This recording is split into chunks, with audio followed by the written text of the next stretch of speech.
Before traveling with or shipping a machine, the water reservoir must first be drained. With the machine set up to run, connect the drain attachment to the hose. Locate the drain coolant button on the bottom left of the touchscreen. Follow the on-screen checklist and allow the machine to drain either into a vessel or sink as demonstrated.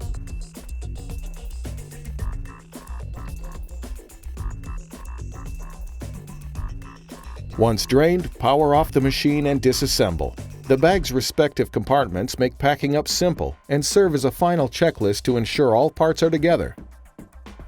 The unit, the hose, the power setup, broken down, and drain attachment should all be present and fit neatly in the bag.